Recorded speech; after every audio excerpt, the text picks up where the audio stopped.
Pernahkah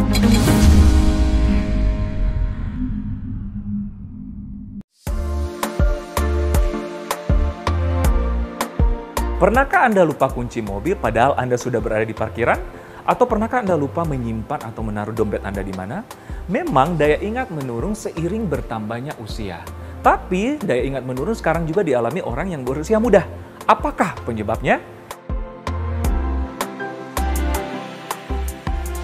Simak bincang saya dengan Dr. Puko Visa, spesialis neurologi konsultan di episode kali ini. Oke, Dokter Visa, menarik banget nih kita bahas mengenai pelupa atau daya ingat. Nah, itukah ada penyebab dari penyakit tertentu kah sampai menurunkan daya ingat nih, Dok? Jadi kalau daya ingat itu kan asal organnya otak ya. Otak ya? Otak. Jadi ya tentu salah satu, misalnya otaknya bermasalah, apapun yang menyebabkan, mau dia stroke, penyakit tumor, infeksi, ataupun hanya ketidakseimbangan dari zat komunikasi otak namanya neurotransmitter, itu bisa menyebabkan gejala yang seperti lupa. Oke, berarti pusatnya adalah di otak. Di otak. Oke, dokter. Nah, tapi kan pelupa ini apalagi sekarang ya, masih muda aja kita kadang-kadang udah lupa, kadang-kadang taruh kunci di mana, dompet di mana, kadang-kadang udah lupa. Nah, itu apakah ada ini penyebabnya sampai orang masih muda sudah pelupa, dokter? Nah, jadi atau lupa misalnya kita tadi kan ada pengalaman yang satu sisi dia normal, satu sisi bahkan kita perlukan. Tapi kalau memang pelupanya untuk hal yang kita harusnya ingat, kita harusnya pentingkan barang-barang tadi kan penting tuh kita itu kan. Nah, itu memang nggak betul harus tua, muda pun bisa. Dan itu bisa terjadi ya tadi, sebenarnya konsepnya sekarang melihatnya tuh pasti ada masalah di otak. Cuma levelnya seperti apa, dia hanya penyakit aja, atau hanya sekedar misalnya saat itu karena mungkin ada ketekanan dan seterusnya, ada ketidakseimbangan tuh zat-zat otak di situ yang membuat dia nggak bisa perform memorinya dengan bagus. Dengan baik. Itu masih dalam batas normal kah kalau dikatakan gitu? Nah, masalah batas normal tidak normal sebaiknya diperiksakan dulu ke ahli. Baik. Nah, nanti kita akan mengukur nih, kita lihat apa misalnya performnya, kita lihat gejala lain ada apa enggak. Karena kan jangan sampai justru kalau ternyata dia adalah potensi masalah otak gitu ya, ada penyakit di otak itu, kita gagal deteksi, itu yang kita nggak pengen gitu. Nah, menarik banget ya, dokter. Gimana sih kita sebagai masyarakat awam mungkin yang di rumah, apalagi yang masih umur muda, gimana sih mereminding kita, oh ini saatnya kita periksa ke dokter, karena udah sering pelupa gitu. Biasanya sih kita bisa membandingkan juga dengan teman-teman sekitar sepadan kan. Cuma problemnya kan kayak gitu cuma diketawain doang. Kalau misalnya kita suka ngobrol bercanda, misalnya ada yang suka lupa, cuma satu dari semua karyawan yang lain misalnya oke gitu. Itu perlu tuh kayak gitu-gitu untuk diperiksa lah gitu. Compare lah ya, dan berarti kita kenali diri ya. Betul, nah itu memang harus ditelaah dulu ada masalah apa di situ. Bukan hanya sekedar masalah psikis, bisa jadi, karena bisa jadi kan siapa tahu ada hal-hal yang kita tidak inginkan gitu. Nah, salah kita satunya deteksi dulu. Benar, salah satunya gangguan di otak gitu ya. Betul. Nah, sekarang kan lagi masa pandemi dan mungkin beredar di masyarakat katanya orang yang pasca COVID salah satu efeknya pelupa. Benar demikian, Dok? Iya, penelitiannya banyak tuh yang mengatakan begitu ya. Jadi bahkan ada yang melaporkan di atas 50% begitu. 50%? Iya, ada yang melaporkan ya. Memang menurun aja, tapi nggak sampai pikun itu enggak. Cuma kan memang itu tetap problem, terapinya sih bisa kita kerjakan. Bisa ada terapinya ya, bisa ada solusinya. Nah, apa sih penyakit tertentu, dokter, yang menyebabkan orang ini pelupa? Mungkin yang penyakit yang pada usia tua ataupun bahkan yang usia muda, dokter? Kalau pada usia tua paling sering memang Alzheimer, itu sekitar 60-70% dari seluruhnya. Penyebab yang gangguan pembuluh darah, otak juga bisa begitu. Dan ada beberapa kayak penyakit ini ya, ginjal, penyakit hati. Benar-benar. Itu juga ya bisa terjadi. Kalau untuk usia muda paling sering memang nomor satu tuh ada virus-virus tertentu seperti HIV, COVID juga nih ada beberapa nih pasien saya yang muda karena itu.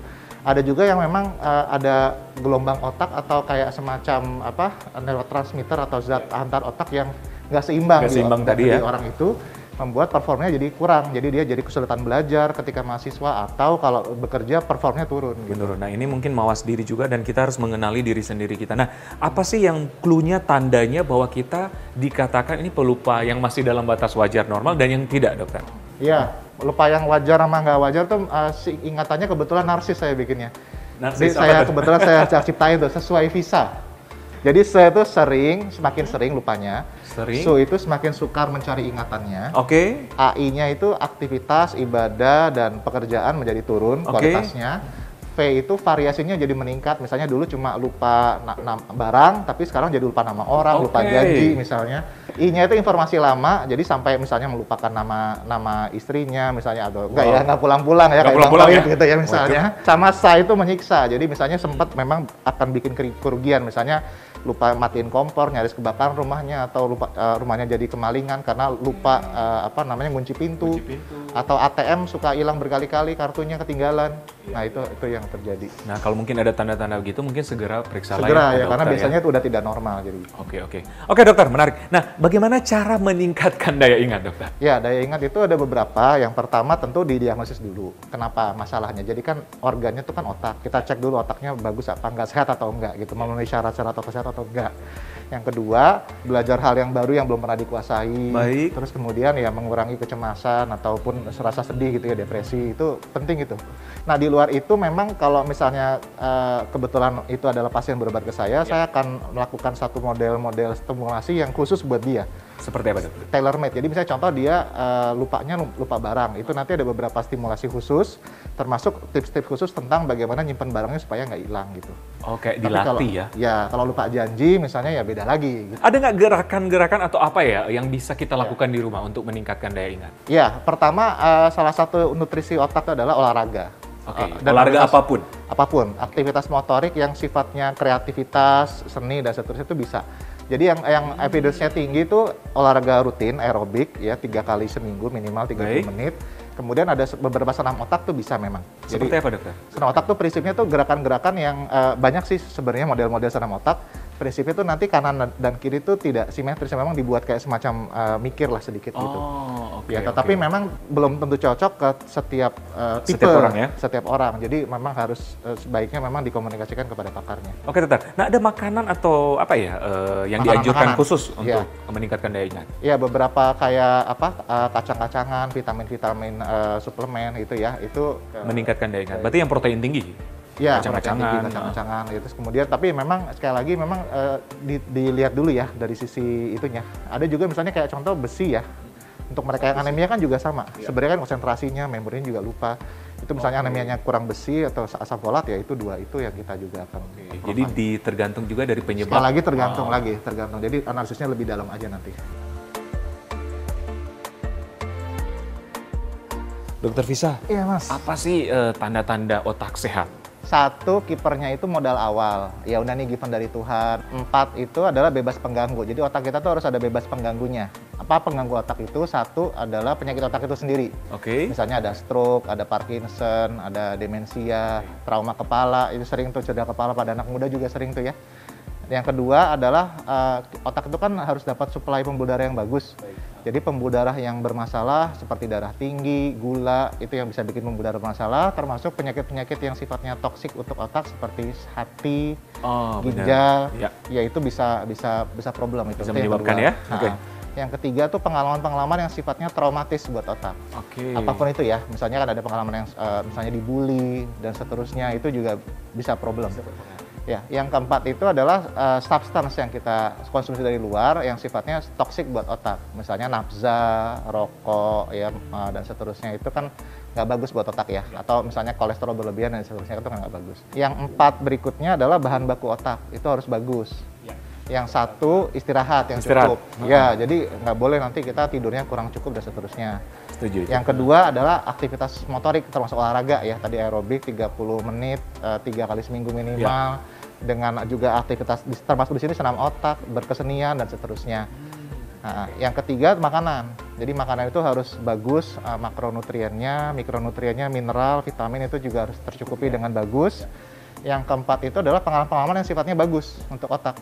Nah, yang untuk duanya itu adalah bagaimana satu membangun karakter, IQ, EQ, SQ. Yang satu lagi adalah bagaimana nanti dia dengan karakter itu bisa bersinergi dan optimal di tempat pekerjaannya dan bisa dilakukan dengan baik gitu. Baik, Dokter Visa, adakah pesan khusus untuk para pemirsa supaya cepat ingat ataupun aware dengan dirinya sendiri, dokter? Iya, salah satunya adalah otak ya. Itu kan kita dibekali fungsi otak yang bagus, bisa cipta rasa karsa. Nah, fungsi yang otak itu yang paling penting untuk kemudian manusia menjadi makhluk yang paling keren itu kan kognitif ya. Jadi ada lupa, kemampuan konsentrasi, daya bayang ruang, kemampuan membuat keputusan, analisis dan seterusnya. Nah, sayangnya yang kayak gini-gini kita tuh sering lupa untuk Abaikan. abaikan. Itu jarang untuk kita mikir itu harus ke dokter atau yang lain gitu untuk berobat. Kita lebih sering misalnya kalau susah buang air besar, buang air kecil, debar-debar jantung misalnya. Tapi jarang kalau misalnya udah mulai lupa, sering nanti dulu gitu. Jadi harapannya sih kita bisa lebih cepat aja. Dan memang lupa adalah hal yang manusiawi ya. Manusiawi satu Tapi sisi, betul. kita harus perlu waspada ya. Iya. Waspada, dan kalau ada tanda-tanda yang berlebih ya segera konsultasikan ke dokter. Setuju dokter ya? Oke, Dokter Fisa, terima kasih banyak, informasinya Thank you. sangat menarik. Nah pemirsa, demikianlah perbincangan saya dengan Dokter Fisa. Saya Dokter Ekles dan Dokter Fisa spesialis saraf juga untuk Hidup Sehat Plus.